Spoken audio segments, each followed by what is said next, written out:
নমস্কার বন্ধুরা, কেমন আছো সবাই? আশা করি তোমরা সবাই ভালো আছো। আমরাও ভালো আছি। রমা মুম্বাই ব্লগে তোমাদের সবাইকে স্বাগত।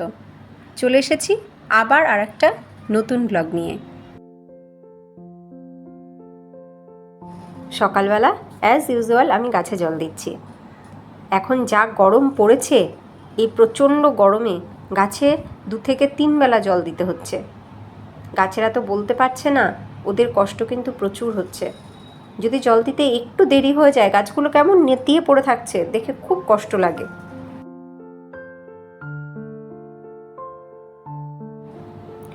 চলে আসলাম কিচেনে। অনেক দিন হয়ে গেছে একটু ভালো করে কিছু রান্না করিনি। মুখের স্বাদটাই কেমন যেন হয়ে গেছে। যেদিন থেকে বর গেছে তারপরের থেকেই আমার রান্নাবান্না অন্যরকম হয়ে গেছে। করতেই ইচ্ছে করে না নিজের জন্য। খেতে হবে, না খেয়ে থাকা যাবে না, তাই ওই কোনো রকমে ভাত, একটা তরকারি বা একটা ডাল এই করেই রেখে দিচ্ছি। এই কদিন ধরে আমার এরকমই রান্নাবান্না চলছে। আজকে ভাবলাম একটু অন্যরকম কিছু রান্না করি, তো আজকে একটু চানা মশলা করব। রান্না নিয়ে মাথার মধ্যে একটা ফাঁকিবাজি ঢুকে গেছে। তো দেখো, আজকে চানা মশলাটাও সেই ফাঁকিবাজি বুদ্ধিতেই রান্না করছি। আমি চানার সাথে একই সাথে পেঁয়াজ, একটুখানি রসুন, টমেটো আর কাঁচা লঙ্কা লবণ দিয়ে সিদ্ধ করে নিলাম। তো এইবার এগুলোকে আলাদা করে তুলে নেব আমি। দেখো, খুব সুন্দর সিদ্ধ হয়ে গেছে। আর এই পেঁয়াজ, রসুন, টমেটো এর যে ফ্লেভার, সেটা কিন্তু অলরেডি চানার সাথে মিশে গেছে। চানার মধ্যে অলরেডি এর ফ্লেভার কিন্তু ঢুকে গেছে। তো আমি এই জলটাকে ফেলে দেবো না, এই জলটাই আমি রান্নায় ব্যবহার করব। আগে শুধু এই ভেজিটেবলসগুলোকে তুলে নিয়েছি। এইবার কড়াইতে আমি একটুখানি সর্ষের তেল গরম করে নিচ্ছি। গরম তেলের মধ্যে দিয়ে দিলাম আমি জিরে, তেজপাতা এবং শুকনো লঙ্কা। এবার দিলাম একটু হিং। এবার দেখো, ভালো করে মশলা কিন্তু ফুটে গেছে। এর ভেতরেই এবার আমি দিয়ে দিচ্ছি সিদ্ধ করা সব ভেজিটেবলস, মানে টমেটো, পেঁয়াজ, রসুন আর তার সাথে কাঁচা লঙ্কা। এইবার এগুলোকে একটুখানি হাতে ম্যাশ করে নেব। আলাদা করে বেটে নেওয়ার ঝামেলাটা থাকলো না, একই সাথে হয়ে গেল। আর এতে কিন্তু মশলা কষানোও খুব তাড়াতাড়ি হয়ে যাবে, কারণ এটা অলরেডি সিদ্ধ করা রয়েছে, এর কাঁচা গন্ধ অলরেডি চলে গেছে। শুধু এর মধ্যে গুঁড়ো মশলা মিশিয়ে আমি কিছুক্ষণ নাড়াচাড়া করে নিলে কিন্তু মশলা খুব ভালো কষানো হয়ে যাবে। তো এটা অনেক বেশি ইজি হচ্ছে এবং ফাস্ট হচ্ছে। এবার আমি গুঁড়ো মশলা অ্যাড করছি। প্রথমে দিয়েছি হলুদ, তারপর একটু জিরে গুঁড়ো, ধনে গুঁড়ো, শুকনো লঙ্কার গুঁড়ো আর তার সাথে কাশ্মীরি রেড চিলি পাউডার। এই দিয়ে খুব ভালো করে এবার একটু কষিয়ে নিচ্ছি। হাতে সময় কম আর একটু টেস্টি রান্না খেতে হলে এই রকমভাবে কিন্তু করা যেতেই পারে। সত্যি এটা কিন্তু দারুণ টেস্টি হয়। মশলা কিন্তু খুবই সুন্দর কষানো হচ্ছে। আমি প্রয়োজনে সামান্য একটুখানি জল অ্যাড করে নিয়েছি। দেখো, খুব সুন্দর মশলা কষানো রেডি। এইবার দিয়ে দিলাম আমি সিদ্ধ করা চানা। একদম সেই জল সমেতই দিয়েছি, কারণ ওই জলের মধ্যেই সমস্ত ফ্লেভার কিন্তু অলরেডি ঢুকে গেছে। এইবার এটাকে শুধু একটু ভালো করে ফুটিয়ে নিতে হবে। আমি আরও একটুখানি জল অ্যাড করে দিলাম। এবার ভালো করে একটু নাড়াচাড়া করে নিয়ে মিডিয়াম ফ্লেমে ঢাকা দিয়ে কিছুক্ষণ ফুটিয়ে নেব। তাহলেই কিন্তু একদম সমস্ত মশলার টেস্ট চানার মধ্যে ঢুকে যাবে, আর গ্রেভিও যেমন চাই সেই রকমই তৈরি হয়ে যাবে। আমি আর একটুখানি লবণ অ্যাড করে দিলাম। এইবার ঢাকা দিয়ে ফুটিয়ে নেব। বেশ কিছুক্ষণ পরে ঢাকনা খুললাম। দেখো, আমার চানা মশলা কিন্তু একদম রেডি। একদম থিকনেস ঠিকঠাক হয়ে গেছে। এইবার শুধু একটুখানি নুন ঝাল টেস্ট করে নেব। যদি নুন ঝাল ঠিক থাকে তাহলে চানা মশলা অ্যাড করে আমি নামিয়ে নেব। নুন ঝাল পারফেক্ট হয়েছে। এইবার একটুখানি চানা মশলা অ্যাড করে দিলাম। একটুখানি নাড়াচাড়া করে চানা মশলাটাকে মিশিয়ে নিয়েছি। এইবার ফ্লেম অফ করে নামিয়ে নেব। রান্নাটা ফাঁকিবাজি হলেও টেস্টে কোনো ফাঁকি নেই। দারুণ টেস্ট হয়েছে, দারুণ। তোমরা একবার এইভাবে করে খেয়ে দেখো। নর্মাল ভাত ডালের বাইরে একটু অন্যরকম কিছু রান্না করলেই শুধু বরের কথা মনে পড়ে। ও থাকলে একটু অন্যরকম কিছু রান্না করলে খুব খুশি হতো, এবং সেটা খেয়ে কমপ্লিমেন্টটা যখন দিত সেটাতেই আমার অনেক অনেক বেশি তৃপ্তি হতো।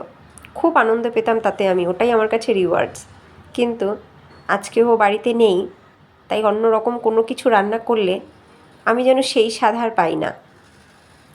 ছেলে তো আমার ছোট, মাম্মা খুব ভালো হয়েছে ও যখন বলে ভালো লাগে, কিন্তু বরের মুখ থেকে প্রশংসা শুনতে সব মেয়েদেরই খুবই ভালো লাগে, তাই না? ওটাই পরম প্রাপ্তি, ওটাই সব থেকে বড় রিওয়ার্ডস। আজকে আমার বর বাড়িতে নেই, প্রতিটা মুহূর্তে ওর কথা মনে পড়ে। শুধু আমি কেন, আমার মতন অনেকেই আছে যারা বরের থেকে দূরে থাকে, বা আমরা যারা বরের থেকে দূরে থাকি, বলা ভালো আমাদের বরেরা আমাদের থেকে দূরে থাকে। জীবন বা জীবিকার প্রয়োজনে, পরিবারের স্বার্থে তারা কটা টাকা রোজগার করবার জন্য পরিবারের থেকে দূরে থাকে। হয়তো 6 মাসে 9 মাসে একবার বাড়ি আসতে পারে, বা বছর পরে একবার বাড়ি আসতে পারে, অনেকে হয়তো কয়েক বছর পরে একবার বাড়ি আসতে পারে। তারা যে কষ্টে থাকে সেই কষ্টটা আমরা বাড়িতে বসে ফিল করতে পারবো না, বা আমরা যতটা কষ্ট পাই তার থেকে তাদের কষ্টের পরিমাণ অনেক বেশি। আজকে আমার বর আমার থেকে দূরে আছে বলে আমি জানি ও কিন্তু ভালো নেই। ও পরিশ্রম করছে, কাজ করছে, কাজের মধ্যে যখন থাকছে সব ভুলে থাকছে, কিন্তু যখন একা তখন ওকে কুড়ে কুড়ে খায়। ওর স্ত্রী, ওর সন্তান, তাদের সাথে থাকার যে মুহূর্তগুলো ওকে খুব কুড়ে কুড়ে খায়। আমি এটা খুব ভালো করে বুঝতে পারছি এখন। ও কিন্তু সত্যিই ভালো নেই, কিন্তু কিছু করবার নেই। পরিবারের স্বার্থেই, নিজেদের স্বার্থে নয়, পরিবারের স্বার্থেই কিন্তু এইটা করতে হচ্ছে অনেক অনেক পুরুষ মানুষকে। আমি এরকম অনেক মানুষকে বলতে দেখেছি, অনেক মেয়েদেরকে বিশেষ করে বলতে দেখেছি, এক চুটকি সিন্দুর কি কিমত তুম ক্যা জানো রমেশ বাবু। সত্যি কথা বলবো, ওই এক চুটকি সিন্দুর কি কিমত রমেশ বাবুই বেশি জানে। আমার তাই মনে হয়। নিজের তৈরি করা বাড়ি, নিজের হাতে সাজানো ঘর, সেই ঘর ছেড়ে তাদেরকে চলে যেতে হয়, অনেক দূরে গিয়ে থাকতে হয়। আবার যারা দূরে হয়তো যায় না, বাড়িতেই থাকে, তাদের কষ্ট কি কম? রোদে পুড়ে, জলে ভিজে, ঘামে ভিজে কত পুরুষ মানুষ কত রকমের পরিশ্রম করছে। ভিড় ট্রেনে ঠেলাঠেলি করে প্রতিদিন অফিস যাওয়া, অফিস থেকে ফেরার সময় আবার সেই সেম ভিড় ট্রেনে ঠেলাঠেলি করে বাড়ি ফেরা, প্রতিদিনকার এক রুটিন। কেউ ঠেলা গাড়ি ঠেলছে, কেউ মোট বইছে। কার জন্য? সেই পরিবারের জন্য। সন্তানকে একটা ভালো স্কুলে ভর্তি করাবে, স্ত্রীকে নিয়ে, সন্তানকে নিয়ে হলিডে প্ল্যান করবে, স্ত্রীকে অ্যানিভার্সারিতে একটা ভালো গিফট দেবে, তার বার্থডে সেলিব্রেট করবে, বাচ্চাকে একটা ভালো স্কুলে পড়ানোর জন্য যে প্রচুর পরিমাণে টাকার দরকার, বা পরিবারের অন্য সকলকে ভালো রাখবার জন্য, তাদেরকে সেফ রাখবার জন্য যে পরিমাণ টাকার দরকার, সেই টাকা ইনকামের জন্য তারা কষ্ট করছে, প্রতিনিয়ত তারা কষ্ট করছে। কত রকমের রিস্ক তারা বইছে আমরা তা ভাবতেও পারবো না। তাদের জীবনটাকে বাজি রেখে তারা টাকা ইনকাম করছে। কাদের জন্য? শুধু পরিবারের জন্য। ওই এক চুটকি সিন্দুর স্ত্রীর কপালে বা সিঁথিতে দিয়েছিল বলেই আজকে তাকে এতটা পরিশ্রম করতে হচ্ছে। একবার সত্যি কি আমরা ভেবে দেখেছি, যদি এই মানুষগুলো ব্যাচেলার থাকতো, সত্যি কি এতটা কষ্ট করতে হতো? এত কি টাকা টাকা টাকা করতে হতো? হতো না হয়তো।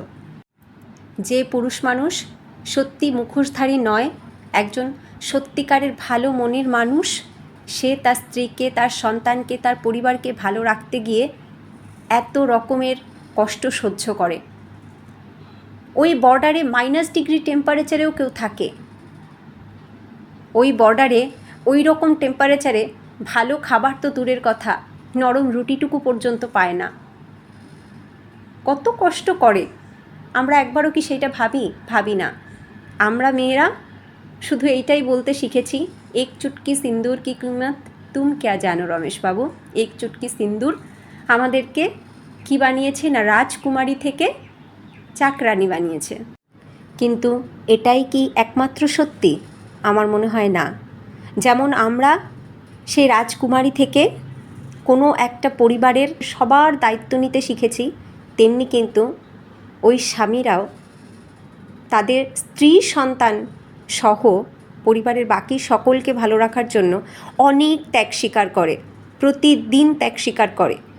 যে মানুষটা বর্ডারে -ডিগ্রি টেম্পারেচারে বসে থাকে, একবারও ভেবে দেখেছো সেই মানুষটা টাকা ইনকাম করে মাসের শুরুতে টাকাটা পরিবারের কাছেই পাঠায়, পরিবার দিওয়ালিতে বাজি ফাটায়, আনন্দ করে, নতুন জামা পরে, ঠাকুর দেখতে যায়, কিন্তু তাকে ওই -ডিগ্রি টেম্পারেচারে বসে থাকতে হয়, যুদ্ধক্ষেত্রে যুদ্ধ করতে হয়, প্রাণের বাজি রাখতে হয়। তাহলে এগুলো কার জন্য করে? সেই স্ত্রী সন্তানকে ভালো রাখার জন্যই তো। স্ত্রীর সিঁথিতে একটু সিঁদুর পরিয়েছিল বলেই তো। এটা কিন্তু আমরা অনেক মেয়েরাই ভুলে যাই। তাদের কষ্টটা আমরা বুঝতে চাই না, আমরা শুধু নিজেদের কষ্টটাকেই বড় করে দেখি। আমরা একবারও কি এইভাবে ভেবে দেখেছি যে আমরা মেয়েরা অনেক বেশি ম্যাচিওর, আমরা মেয়েরা অনেক বেশি স্বাবলম্বী, আমরা ছেলেদের তুলনায় অনেক বেশি প্র্যাকটিক্যাল। একটা ছেলে যদি কোনোভাবে আঘাত পায়, সে সেই আঘাত থেকে সহজে বেরোতে পারে না, অনেক সময় লেগে যায় তার, সহজে সে ভুলতে পারে না। ভোলা তো দূরের কথা, হয়তো কারো কারো সারা জীবন লেগে যায়, সেখান থেকে বেরোতে পারে না। কিন্তু মেয়েরা অনেক বেশি প্র্যাকটিক্যাল, মেয়েরা খুব সহজেই নিজেদেরকে শক্ত করে ফেলতে পারে। জন্ম থেকেই তো মেয়েরা তাই পরিস্থিতির সাথে মানিয়ে নিতে পারে। ওই যে বলে না, জলের মতন যে পাত্রে রাখা হয় সেই পাত্রের আকার নেয়।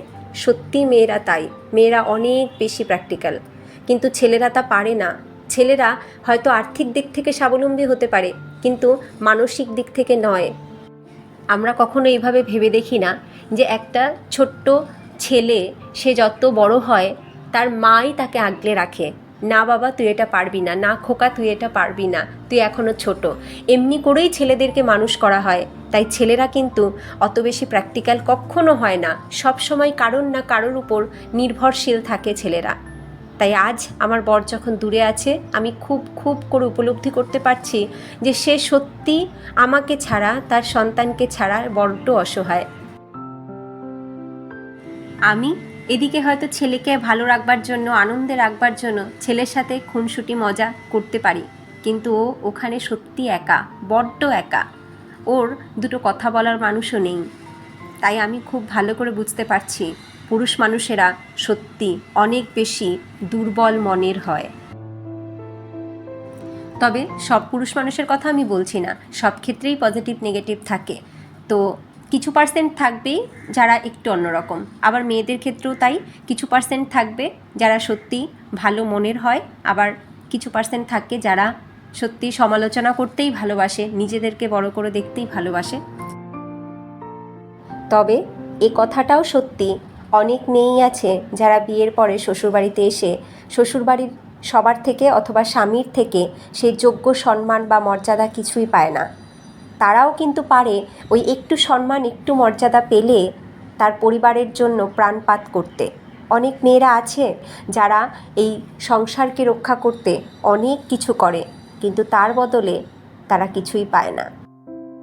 আমরা কিছু মেয়েরা যেমন আমাদের সিঁথির সিঁদুরের মান খুব ভালো করে জানি, আমরা জানি ওই সিঁথির সিঁদুরের মান রক্ষা করতে কি কি করতে হয়, তেমনি কিছু পুরুষ মানুষ আছে যারা ওই সিঁদুরের মান খুব ভালো করে জানে। তারা তাদের স্ত্রী, সন্তান, পরিবারকে ভালো রাখতে যা কিছু করতে পারে। বিয়ের আগে বাবা যেমন তার মেয়েকে রাজকন্যা করে রাখে, তেমনি বিয়ের পরেও যদি সেই মানুষটা সঠিক হয় তাহলে সেও কিন্তু তার স্ত্রীকে রাজরানী করেই রাখে।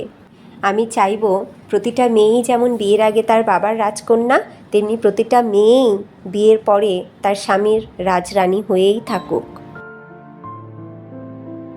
একটা সুস্থ সুন্দর সংসার গড়ে তুলতে হলে দুজনের কন্ট্রিবিউশনই কিন্তু সমান, এক একজনের ত্যাগ এক এক রকম।